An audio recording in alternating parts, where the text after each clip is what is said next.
لا الہ الا اللہ۔ متاع زندگی کا سیزن 2 میں آپ کا استقبال ہے۔ روزمرہ کے جملوں میں ہم اکثر جو جملہ استعمال کرتے ہیں وہ ہے الحمدللہ۔ ہم جب کوئی کام شروع کرنے جاتے ہیں تو اس وقت کہتے ہیں بسم اللہ، یا اسی طریقے سے سبحان اللہ، ماشاء اللہ۔ اور ہم جس کی عبادت کرتے ہیں اس کا نام بھی اللہ ہے۔ تو ہم آج اس اللہ کے معنی پر غور کرنے والے ہیں کہ اللہ کا کیا مطلب ہے۔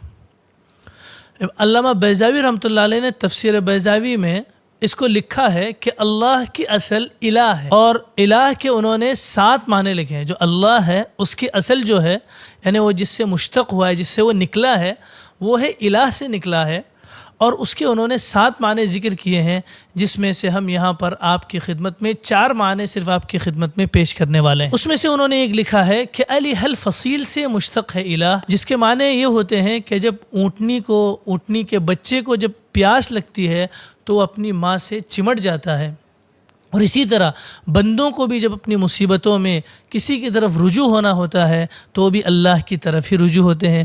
کسی شاعر نے کیا خوب کہا ہے کہ دیتا آیا ہے یہ انسان بھی خدا کو رشوتیں، جب زمانے کی لگی ٹھوکر مسلح پر گرا۔ دوسرے معنی الہ کے وہی ہیں جو معبود کے معنی میں استعمال ہوتے ہیں، یعنی جس کی عبادت کی جائے، جو لائق عبادت ہو۔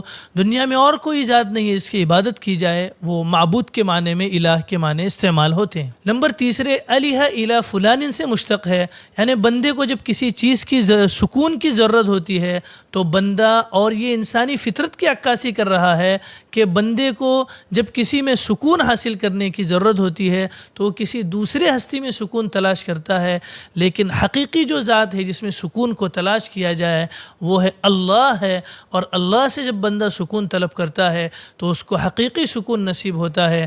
الا بذکر اللہ تطمئن القلوب۔ اس لیے کہ سکون کی جو ضرورت ہوتی ہے اللہ کے علاوہ کوئی دوسری ہستی اس کو پورا نہیں کر سکتی۔ نمبر 4، اس کو ولہن سے مشتق مانا گیا ہے۔ ولہن محبت کی 13ویں سطح کو بتاتا ہے، جہاں محبت اتنی گہری ہوتی ہے کہ انسان دنیاوی تکلیف اور اپنی تکلیف اور مصیبتوں کو بھولتے ہوئے وہ محبت میں فنا ہونے کی کوشش کرتا ہے، اور یہ محبت کی سطح اگر آدمی کو اللہ سے ہو جائے تو آدمی کا بیڑا پار ہو جائے۔ اور یہ سطح یہ بھی بتاتی ہے کہ آدمی کو اگر حقیقی محبت، اور حقیقی محبت کی ذات اگر کوئی ہے تو وہ اللہ ہے، اور حقیقی محبت جس سے کی جائے وہ کوئی ذات اگر اس دنیا میں ہو سکتی ہے جس سے ولہن، یعنی جو محبت کی 13ویں سطح کی محبت ہے، وہ اگر کسی سے ہو سکتی ہے تو وہ ذات اللہ کی ذات ہے، اور اس میں اگر محبت میں آدمی پار ہو جائے تو وہ صحیح محبت ہے۔ یہ بھی بات اس سے پتہ چلتی ہے کہ حقیقی محبت جب کسی کو ہوتی ہے تو وہ بندے کو تمام دوسرے چیزوں سے روکتی ہے جس سے اللہ نے اس کو روکا ہے، اور تمام اچھی چیزیں اس سے کرواتی ہے جسے اللہ نے اس کو کرنے کا حکم دیا ہے۔ ظاہر سی بات ہے کہ محبوب کی کوئی بات ہو، محبوب نے کسی چیز کا حکم دیا ہو تو آدمی اس کو کرنے کے لیے 7 سمندر پار بھی ہو تو وہ چیز کر لاتا ہے، یا اس کو کوئی اور مشکل سے مشکل کام بتایا جائے، محبوب کی خاطر وہ تمام کام گزر جاتا ہے۔ تو آدمی کو جب حقیقی محبت ہوگی اللہ سے تو وہ بھی اللہ کے لیے تمام چیزوں سے درگزر کرنے والا بنے گا۔ اب آخر میں لا الہ الا اللہ محمد الرسول اللہ، کہ لا الہ الا اللہ، کوئی الہ نہیں ہے سوائے اللہ کے۔